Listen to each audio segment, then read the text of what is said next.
Monsieur President, ladies and gentlemen, honourable members, in a speech that I had the honour of delivering to you on the 15th of July, I introduced the general guidelines of the President-elect of the Commission on the basis of the treaty. That wasn't just an empty exercise or a stylistic exercise. I did set out a programme. I did set out a number of projects. I explained the substance of the work programme, and it was an ambitious presentation. The commissioners who will make up, if you swear in my College of Commissioners, are bound by these general guidelines. I'm not asking the commissions to be blindly obedient. As I said in Brussels when I introduced the college, at my age you don't start a new career as a dictator. But I would like the commissioners to feel free. I've asked, so the President-elect of the Commission has been asked to do everything in his powers to create a political college of commissioners. So do respect the fact that the commissioners have political views, and through their deliberations they do feed debate and enliven debate within the Commission. But I was called upon to be President-elect of the Commission on the basis of a programme which binds me before the European Parliament. I have a contract with you, President, and I have a contract with the European Parliament, and I intend to respect the terms of this contract which I set out before you in the present summer. During the present summer. So the Commission that will take office, if you give your agreement on the 1st of November, will succeed the Commission of José Manuel Barroso, who was President of the institution for many years. And here I would like to pay tribute to José Manuel Barroso. He was President during a period which was a difficult one, to tell the truth, and the Barroso Commission had to manage the economic and financial crisis and its consequences. The Barroso Commission was able to integrate into the many community measures it adopted. It was able to incorporate 13 new member states into the European Union, and I believe that José Manuel Barroso has done a good job, and very often he was criticised in a way which seemed rather embarrassing to me and rather painful. Mr. Barroso, I think, did his best for Europe, and I would thank him for the extraordinary job of work that he has done.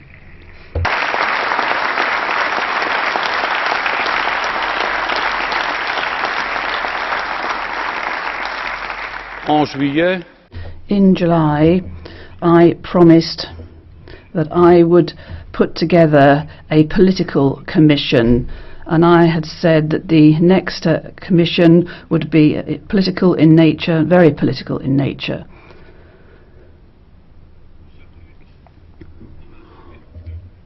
And this was like an ecumenical desire. That and many of you have called for this thing as well. We're not just an anonymous bunch of technocrats. The directors general, who are very competent, they have to obey the commissioners and not the other way round. And so therefore I did all in my powers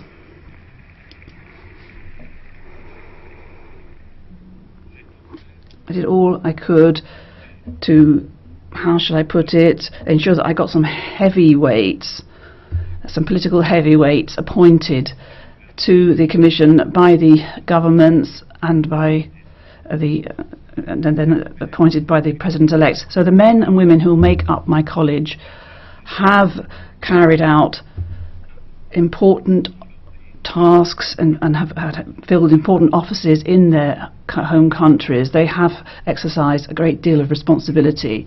The Commission will be made up of 4 former Prime Ministers, 19 former Ministers, 3 former Foreign Affairs Ministers, various former Financial Affairs Ministers, 7 outgoing Commissioners and 8 Commissioners who have been members of the European Parliament.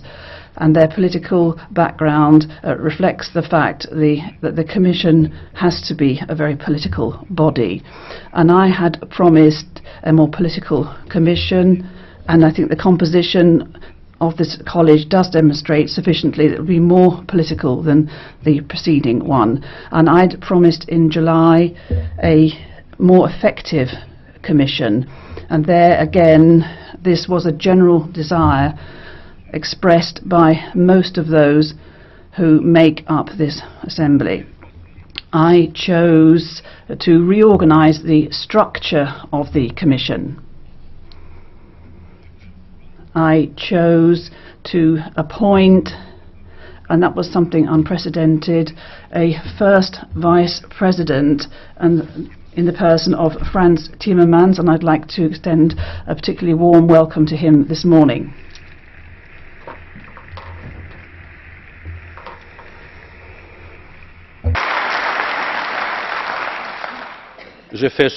I made that choice because I've known him for ages.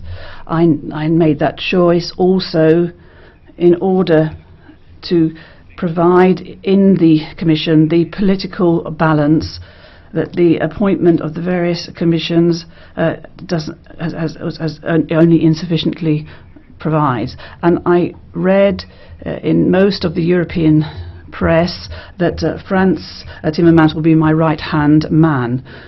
Well, I hope that from time to time he'll also be my left-hand man, but that will be difficult. I appointed various vice presidents.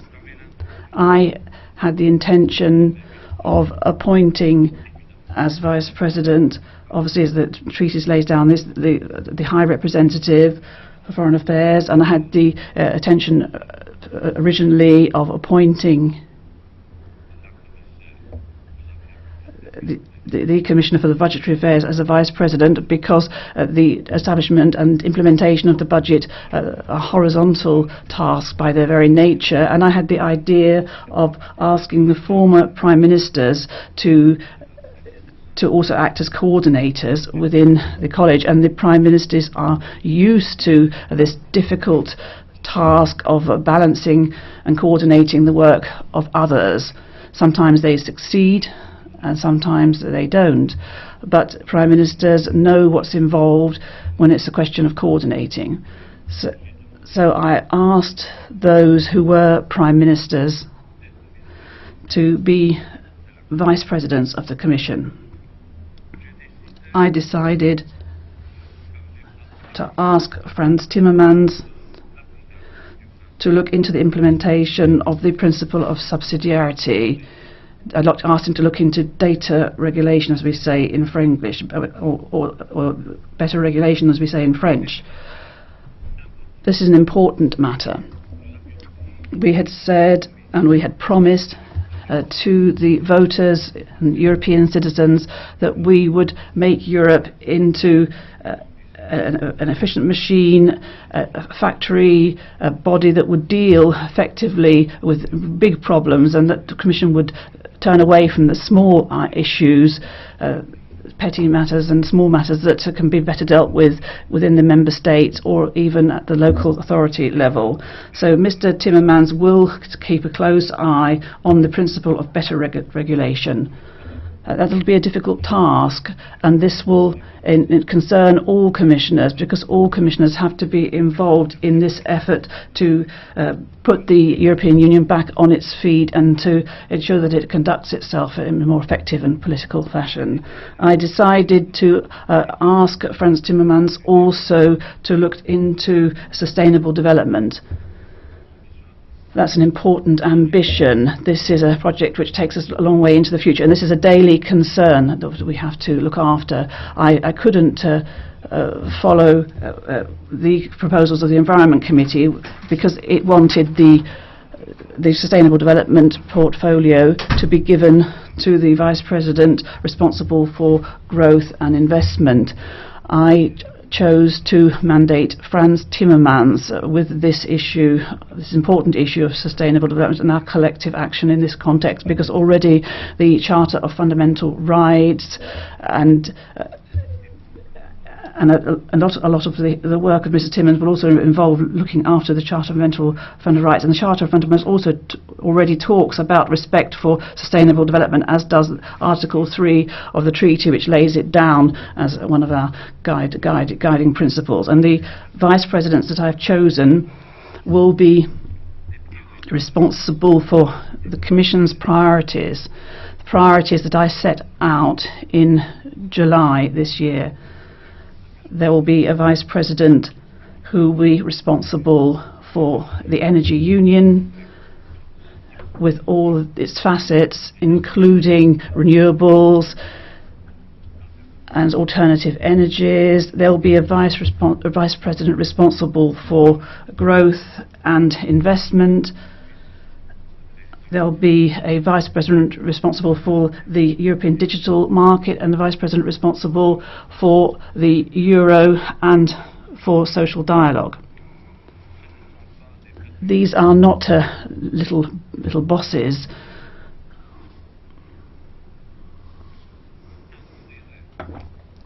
Who would boss around the other commissioners. The commissioners are equal before in the eyes of the law. These are vice presidents responsible for projects, responsible for coordination. They are there to encourage, they are there to bring people together, and they are there to promote and organise ideas and initiatives. And I noted during the parliamentary hearings, and also when it comes to the articles in the media, I noted a lot of doubts and question marks when it comes to these unknown animals, these vice presidents who are supposed to coordinate the work of the Commission. A lot of doubts and reservations expressed. But I was surprised to have to read that. Everyone has said to me that the Commission should work in a more effective manner. Everyone, or practically everyone, had complained about the fact that the College was made up of 28 commissioners, one commissioner per country, and that they were too numerous. I had the choice between an architectural organisation of a new sort, or a sort of fragmentation of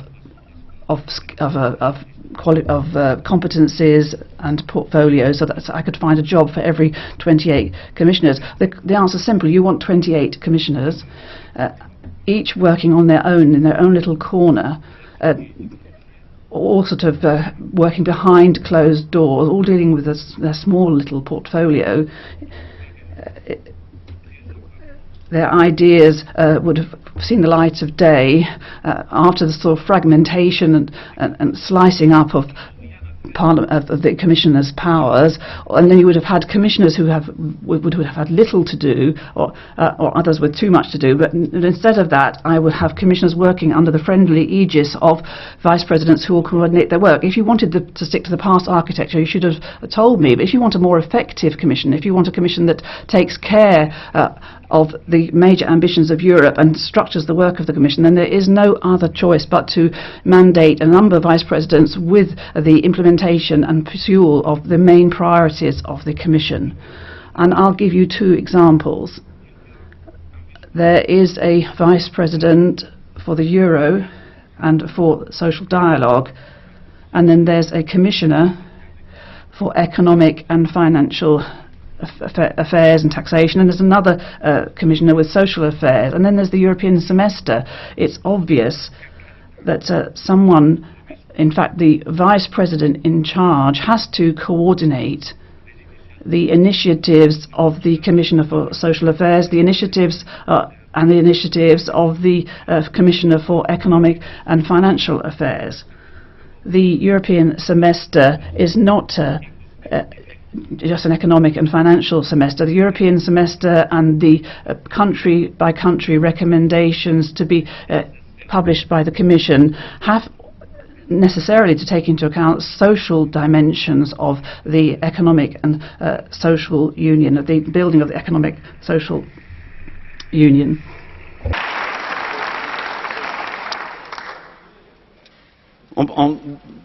Il y a tout un débat. There is an entire debate about the AAA. Everybody wants the AAA rating, and in fact within the Eurozone there are just 2 countries left who have the AAA rating: Germany and Luxembourg. Germany has good chances of keeping it, and for Luxembourg we'll see. But I would like the European Union to find its way back and to equip itself with another sort of AAA rating. I'd like Europe to have the social AAA, and the social AAA rating is just as important as the economic and financial AAA.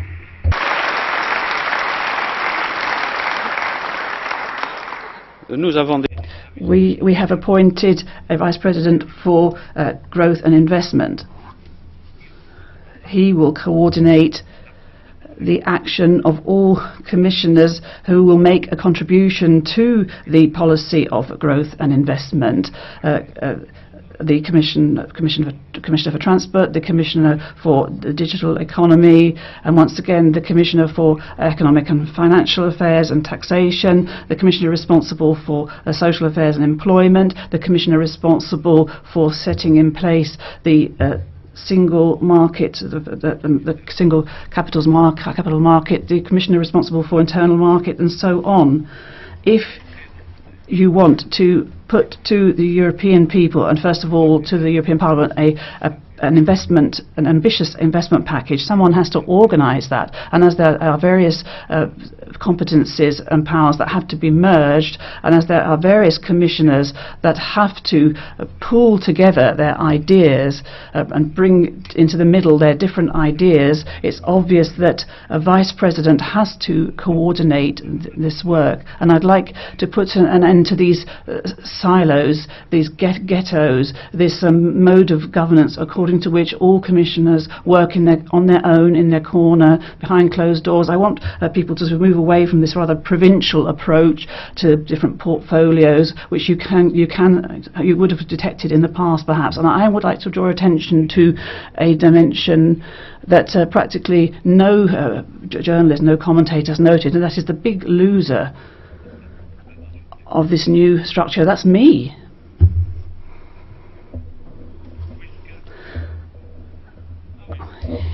Yes, I like your protesting for the simple reason, and that is I have delegated a lot of my presidential powers to the vice presidents. I'm the one that loses out. You can't set in place vice presidents responsible for projects if the president carries on acting at the head of the commission at the helm, as has been the case so far. And I'd like to say here that if in order to get an item on the agenda of the College of Commissioners, well, first of all, I want to see the agreement of the Vice President responsible for the coordination of that area. But I'm not making any threats. Those who delegate their powers can, if necessary, take them back. So those who have handed out their powers can take them back. So, for the rest, the vice presidents will be responsible for the work that so far was the sole prerogative of the president of the Commission. And I had promised in July to keep an eye on the fact that there be enough female commissioners in the new Commission. We have 9 female commissioners, the same number of women as there was in the Barroso Commission, and I had to fight to get the national governments to put forward 9 women. At the end of July, 2 weeks after speaking to you here, we had 3 women appointed by member state governments, and I had to persuade a lot of governments to send a female commissioner, and I had to turn down a lot of male candidates. And I won't tell you which commissioners because I don't want to embarrass those prime ministers whom I managed to persuade to appoint a female commissioner. But to tell you the truth, 9 women out of 28 commissioners is still pathetic.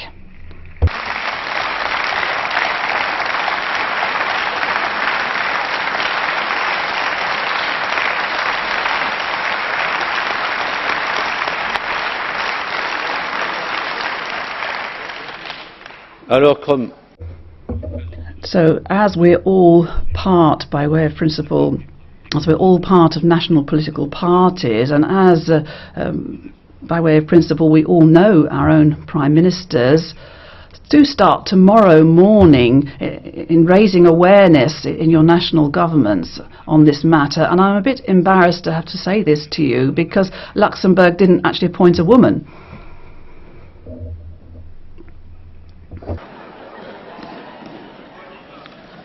Il le fera sans doute la prochaine. Luxembourg will do that the next time, I'm sure. Because Mrs. Reding was a commissioner for 15 years. And, sorry? No, but in the short term I will not be able to change my sex. In the long run maybe, but not in the very short term. Je vous avais dit, mes I'd said, dear friends, during the debate that we held in July, that I would listen very hard to the hearings. How could you not take note of what was happening in the hearings? I followed with interest. I have to say that a varying degree of interest. I listened to 29 hearings in total. And I'd said in July that the Commission is not the Secretary General of the Council and of the European Council, and that I would not be the valet of the European Parliament either.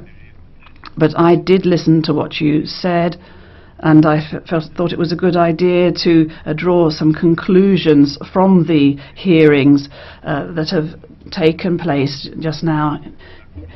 And the commissioner proposed by Slovenia had to be swapped and was replaced by another commissioner, another Slovenian commissioner, and I decided to give her the important portfolio of transport.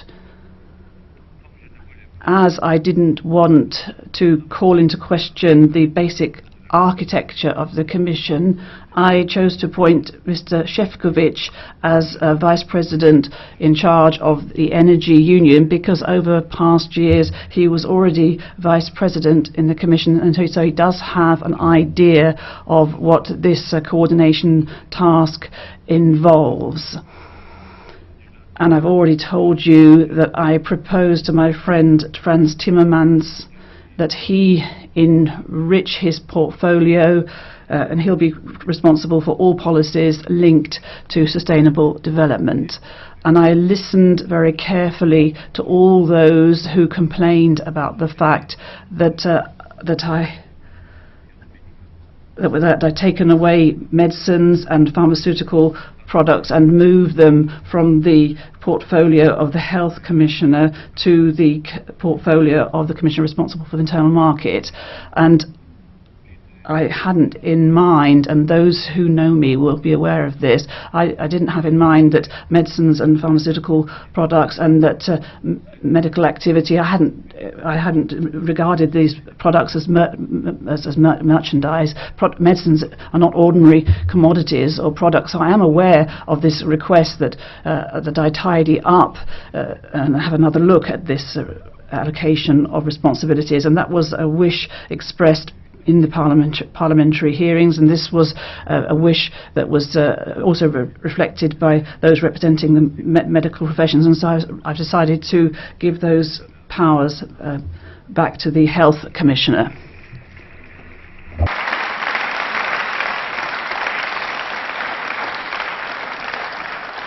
La politique de When it comes to space, policy for space, in my eyes, this is a promising sector for the future, and it seems more appropriate to me to mandate the Commissioner responsible for the internal market with space policy, as was the case when earlier commissions were put together. And citizenship, yes, I followed your debates on this matter, and I was aware that a certain number of comments had been made, that there was a certain amount of unease, and so I chose to allocate the citizenship portfolio to the Commissioner responsible for migration and home affairs.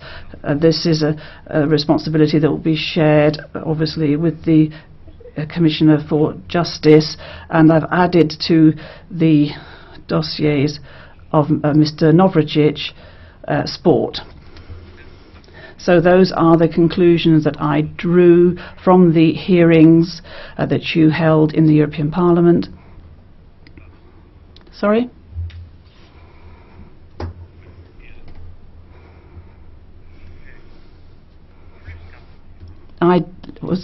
I followed very attentively the debates in the hearings, and you've seen now how we have reorganised matters as regards the Commissioner you just mentioned, in a rather inaudible fashion. And I took note of the intense debates around investor-state dispute settlement in the transatlantic trade and investment partnership negotiations. Let me once again state my position clearly, that I had set out on the 15th of July in front of this House, and that you will find in my political guidelines. I will not accept that the jurisdiction of courts in the EU member states be limited by special regimes for investor-to-state disputes. The rule of law and the principle of equality before the law must also apply in this context. The negotiating mandate foresees a number of conditions that have to be respected by such a regime, as well as an assessment on its relationship with domestic courts. There is thus no obligation in this regard. The mandate leaves it open and serves as a guide. I had thought my commitment on this point was very clear, but I'm happy to clarify and reiterate it here today, as a number of you have asked me to do so. In the agreement that this Commission will eventually submit to this House for approval, there will be nothing that limits for the parties the access to national courts, or that will allow secret courts to have the final say in disputes between investors and states. I have asked Frans Timmermans once again, in his role as First Vice President in charge of the rule of law and the Charter of Fundamental Rights, to advise me on that matter. There will be no investor-to-state dispute clause in TTIP if France does not agree with it too. And I'm confident that with your support we can negotiate an ambitious trade agreement with the US along these lines, with full respect of European interests and the rule of law. I'm strongly committed to the ambition to conclude the trade agreement with the US, but I have promised to this Parliament and during the campaign that I will be attentive to European rules and mainly to European protection rules we have to negotiate with our American friends. We'll bring this agreement to a good end, but I wanted to be as clear as possible on this very issue. Herr Präsident. President, I'm going to now speak in the language of the winners of the World Cup, but although that moment that you seem to be a bit weaker in that sphere.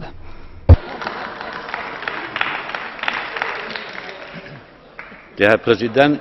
President, the President thinks that this is a sort of passing weakness, but Germans have to get used to as well to they could be weak on the long term in this sector. And I'd like to make a few extra statements, President, on points which have played an outstanding role in the debates over the last few weeks. In July, I had promised that I would make available a 300 billion euro investment package, and investments are of crucial importance for the European economy and for the people living and working in Europe. Europe is going through a dreadful period of low investment. In the past, there was an average of 20% compared.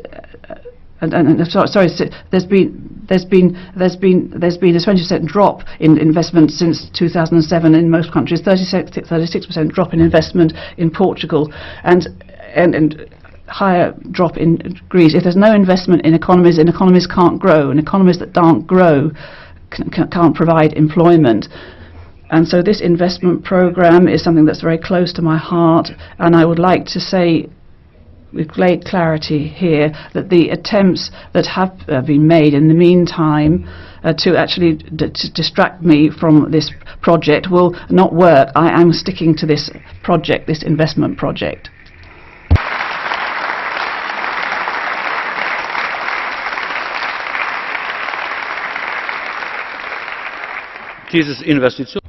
This investment programme cannot be financed through further incurring of debt, the further contracting of debt.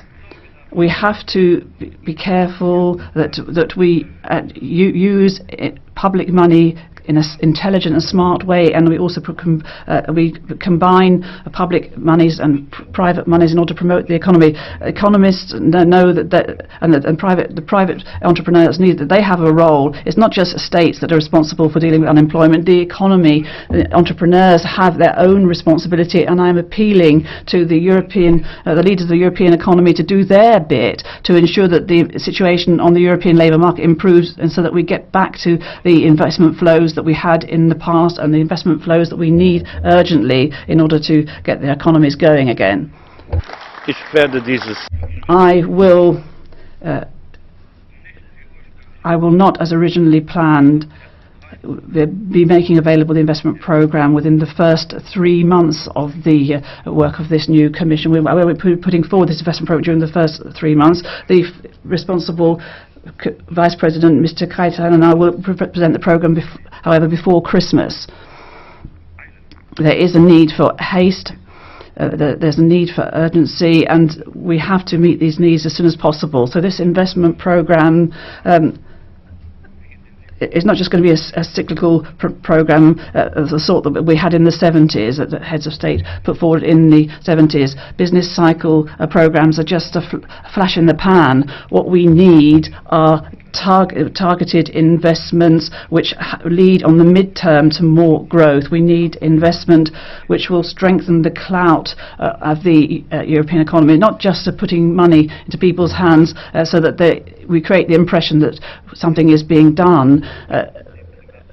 It's not. We have to work hand in hand with the private sector in order to promote growth and promote the growth potential of the European Union on the mid-term, and to strengthen that growth potential. And I'm saying this as well because the main task ahead of us is the combating of unemployment, and combating unemployment means not just looking at the scandalously high youth unemployment in many member states. We're looking at the problem in general, but in the context of this general effort, this overall effort, we have to pay attention to the European digital economy. The European digital single market needs to be worked on, and our colleague Mr. Oettinger is going to be dealing with this very important area. And employment, for example, in the area of the digital agenda, and the investment that could be made and must be made in the area of the digital agenda would give us a growth push of 250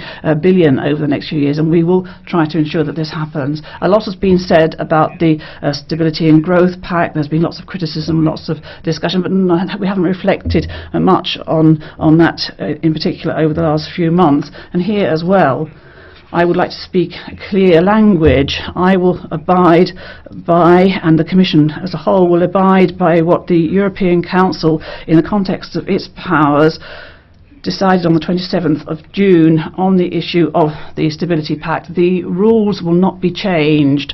All governors, all hesitating government must ensure that the rules are not changed.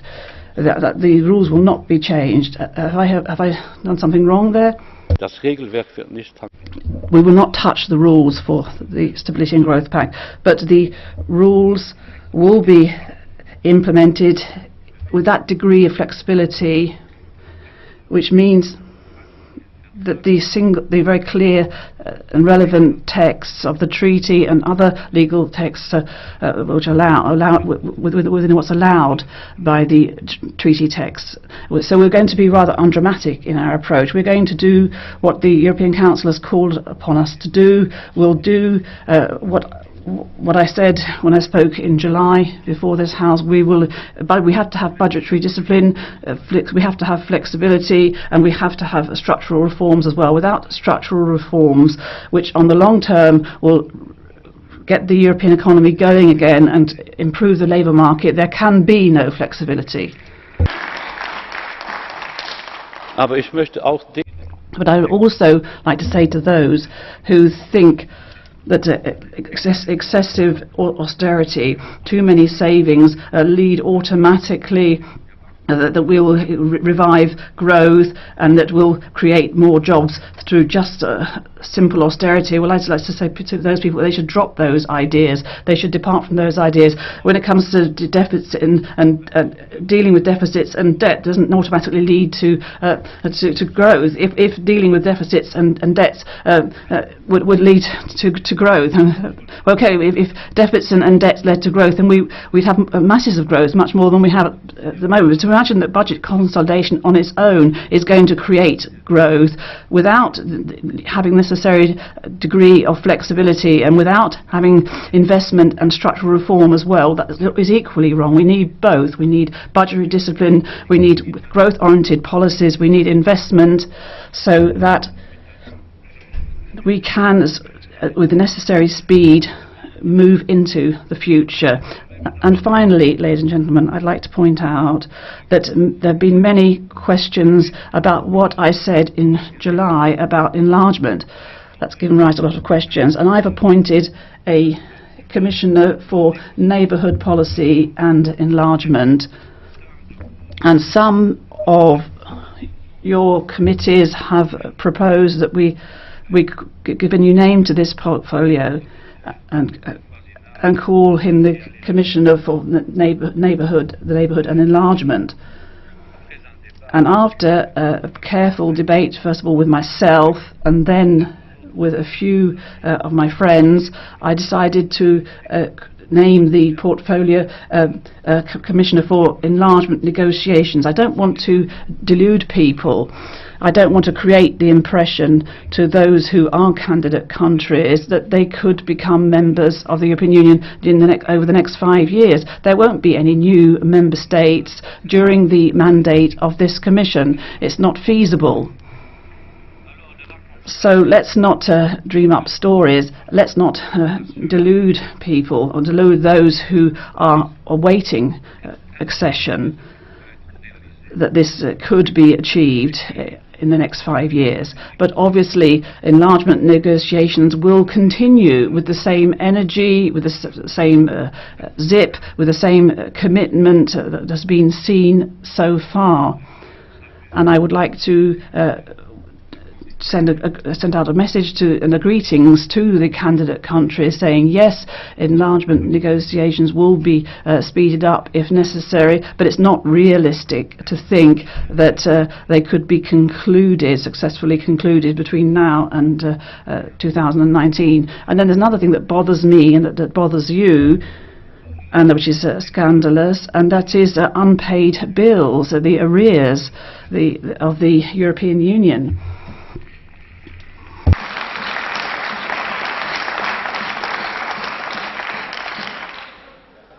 C'est un vieux problème. This is an old problem. Mr. Verhofstadt, who doesn't like to be confronted with the errors of his youth, the mistakes of his past. And I was budget minister at the same time as him at the time in the Budget Council when we discussed the burdens of the past, these unpaid bills. And the European Union should be credible. It shouldn't be. It should honour its bills.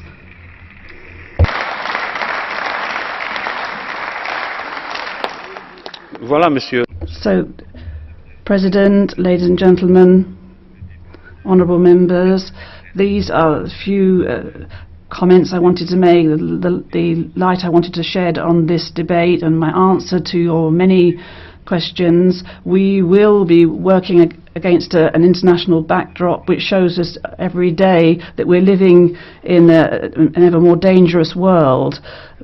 The movement that's called Islamic State is the enemy of European values. We can't accept their actions. The Ebola crisis requires an energetic and rapid and organised and response, a very concentrated and coordinated response of the European Union. I don't have the impression that at the moment we have been up to the level. We haven't acted in consonance with the urgency of this epidemic. And I'm very sad to note that as long as this was just a problem for Africa, we did nothing at all. The very day that the epidemic arrived on the shores of Europe, we suddenly started to act. We should have acted earlier.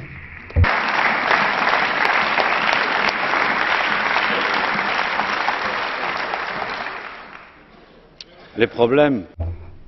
And the problems linked to illegal migration are still huge problems, and I have asked the former Foreign Affairs Minister of Greece and the former Greek Defence Minister to take charge of this dossier, and I've asked the Cypriot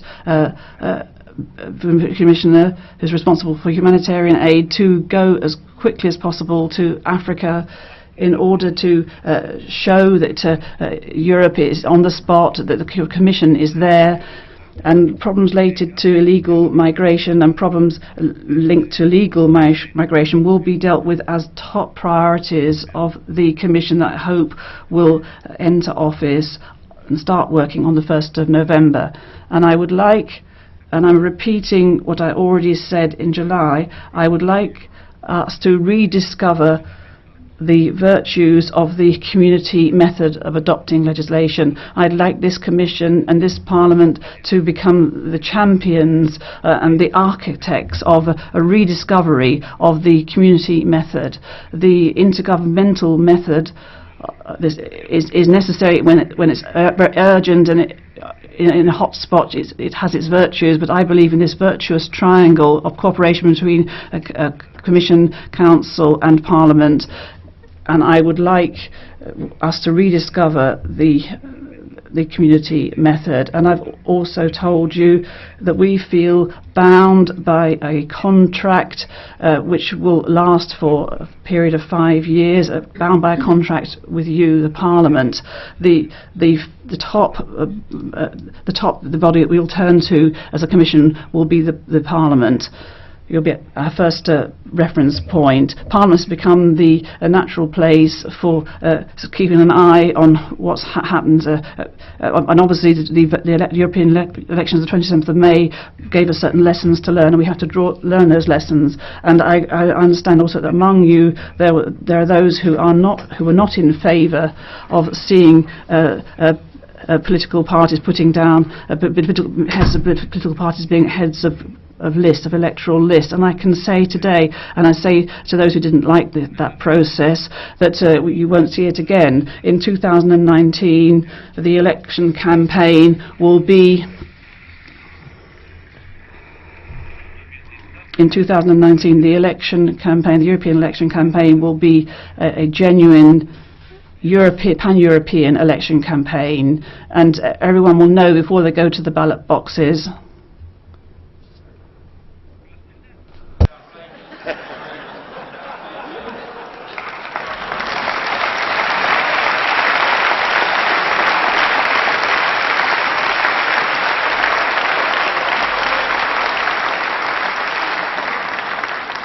La démocratie.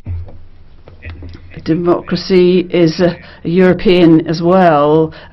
We have a continental democracy, and if Europe becomes more democratic, it doesn't take away in anything the importance of the member states, and the member states are not inventions, temporary inventions of history. Wait for the interpretation, says the President. The nations are not provisional temporary inventions of history. Nations are built to last, and those who want Europe have to respect nations and member states. You don't build Europe in the teeth of what member states want. The member states have their wealth, the wealth of their history, their cultural legacies, but you build Europe on the basis of goodwill, cooperation between the member states, the goodwill we find throughout Europe in civil society, among our citizens in the member states, and in our national parliaments as well. And I'd like to repeat my conviction, and my conviction is that this will be a last chance saloon commission. Either we succeed in bringing European citizens closer to Europe, or we will fail. Either we succeed in making Europe a political body dealing with major issues and leaving aside smaller matters, petty matters, or we will fail. Either we succeed together with the member states, with the governments and with national parliaments and with social partners in dramatically reducing levels of unemployment, or we will fail. Either we give back chances to our young people, give them hope again, or we will fail. Let's seize that opportunity. Let's get Europe moving again. Europe deserves our efforts, and I count on you, President, I count on you, honourable members, to give your support to the Commission, give the support to the Commission in the many tasks facing it, and many tasks facing you, and the many tasks facing our European citizens. Thanks for paying attention.